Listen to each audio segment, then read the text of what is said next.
Let me share with you guys the key to fantasy football in 2024. I've gone ahead and projected out every starting running back in the NFL for fantasy, and these are going to be my top 12 for this season. Coming in at number 12, it's the man himself, James Conner, at 15.5 points per game. Now, you're going to notice that actually isn't the lowest on this list. That's the 10th on this list, and the reason for that is because he's a little bit injury prone. There's never been a full season in his career, and each and every year he seems to be getting older and a little bit more brittle. But we cannot deny that when he and Kyler Murray are on the field at the same time, he's probably a top 8 running back week in, week out. He looked great last year, averaging over 5 yards a carry. His breakaway ability was amazing. His juke rate was great. Everything about his advanced metrics was amazing. And he wasn't even that bad when Kyler was recovering from the torn ACL, but the thing is, he was amazing when he did come back. Those final 5 games were something else. He scored 22.5, 17.9, 22.2, 26.3, and 30.4 points in those 5 weeks. You'll see I lowered his efficiency a little bit in the stats for this year just because I think that's natural regression, but I think his touchdown upside is through the roof. He could lead the league. But the thing I was most surprised about looking back at last season was he had a lot of receptions, so I project him for 53 this year. That's very good. Number 11 is going to be Travis Etienne. I think he has a very, very similar season to last year. Maybe loses a tiny bit of work and is not that great on the goal line. The main concern for him last year was he was very inefficient. All the advanced metrics don't really like him as a runner. He averaged under 4 yards per carry. I have him at 4.1 for this year. I think we get a little bit of a bounce back, but I'm wondering if the coaching staff cares how inefficient he was last year, if Tank Bigsby may get a better role this year. But overall, 15 points per game for Travis Etienne. Very middle of the road. I like it. It's okay in the 4th or 3rd round. I don't find myself drafting him too much. Then we have at RB10 Isaiah Pacheco at 15.6 points per game. I think the fact that this offense is changing for the better, they're getting more deep threats, which is going to space out the field more and allow him to be more efficient. They showed at the end of the year they're more likely to give him a lot more carries this year than they did last year. I have him averaging about 15 a game. Also, his receiving upside is through the roof. I have him at 52 receptions. When Jerick McKinnon left last year at week 12,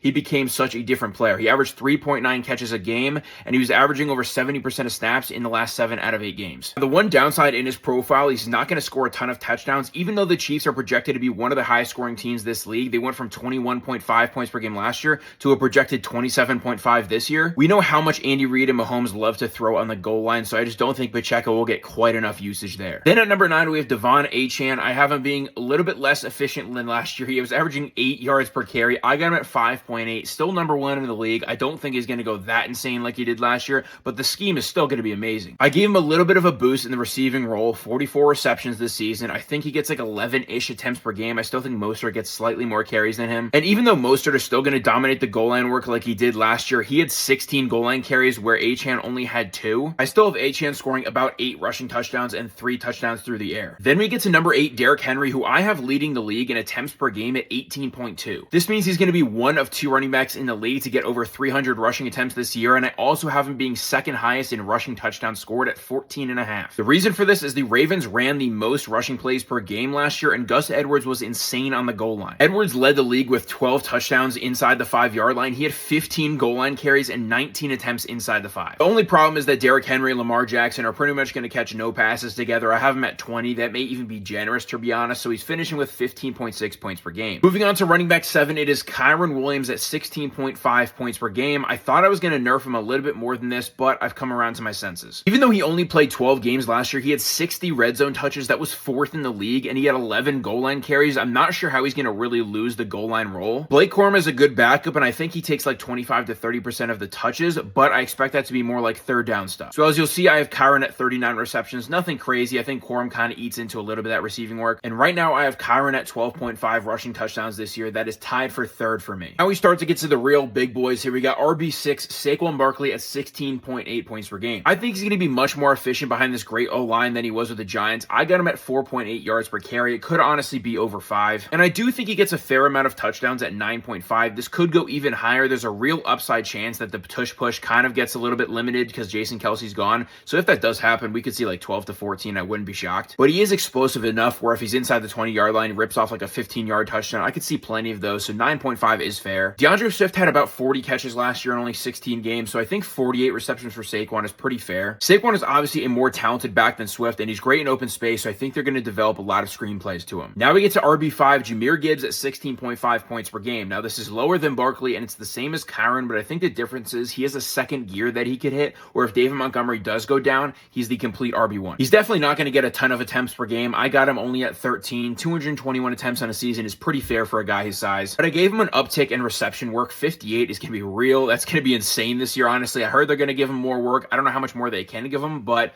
58 is pretty great. And I have him at 11.5 total touchdowns. 9 of that is coming on the ground. I think that David Montgomery is going to get most of the goal line work, but this offense is going to score so much. It's kind of like Etienne, where he's just going to score a lot anyways, even without the goal line work. And 5.1 yards per carry. The dude is going to be efficient. He was great last year. I see it happening again. RB4, Jonathan Taylor. Finally, we're cracking 17 points per game. I have him getting the second most attempts on the season, averaging 17.8 per game. I have him projected to lead the league in rushing yards and 11.5 rushing touchdowns. That is some serious stuff. The main concern would be Anthony Richardson taking away goal line work, but I think that they're going to throw at such a little amount in the red zone that they're going to just like run the ball basically every time they're inside the 10-yard line. So I think he'll get his fair share of touches there. Now that the injuries and the contract situation are behind him, I think he becomes very efficient again. I got him over 5 yards a carry. It's a good O-line, and when you have a running quarterback like AR, it makes it very easy to be efficient. The RB3 at 17.9 points per game is Bijan Robinson. He was averaging about 12 carries per game last year. I boosted him up to 15.8, but I don't think he's going to be one of those guys who gets like 17 plus. But I still want to believe this will be a pass-first team now that Arthur Smith is gone. I think Kirk Cousins coming in is going to allow him to catch 59 receptions. That's a ton of work through the air. I still think that Tyler Algier will get used a decent amount, so I have 11 total touchdowns for Bijan. That makes sense to me. Last year, he had 4 rushing touchdowns, 4 receiving touchdowns. Now, you'll notice my RB2 and RB3 have a big gap, 20.5 points per game for my RB2. It's Breece Hall. The simple reality is he's going to get more rushes per game, more receptions, more touchdowns than Bijan Robinson. I don't have him catching quite as many balls as he did last year just because he had like so many 12-target games down the end of the year, but through the beginning of the year, they had other players playing on third down where I don't think that's going to happen again this year, and Rodgers is known to check down to running backs. And in the final game of last season when they were testing what he could do, they gave him 37 carries. Obviously, he's not going to do that again, but 17.3 per game seems pretty fair to me. And the craziest stat from last year is he had 1 goal line carry last year. The Jets only had 3 total. This was so by far the worst offense in the league. Aaron Rodgers is going to upgrade it a ton. So with all these factors coming together, I think he's the one guy who can really make a push for the RB1 over the guy that I have right now, Christian McCaffrey, at 23.4 points per game. Last year, CMC did miss a game, so I got him catching a couple more balls than he did, but in terms of his rushing work, I think I'll subtract a couple carries here and there, just because there were some reports from Kyle Shanahan saying he wants to save him for the big moments. Obviously, those big moments mean like a lot of the rushing touchdowns, receiving touchdowns, they'll still be there. I got him at 21.5. That is by far leading the league. And his yards per carry is going to be very efficient. Yards per reception, very efficient. He's going to be the best back in football. Drop a comment what videos you want to see next. Leave a like and follow, and I'll catch you guys in the next one.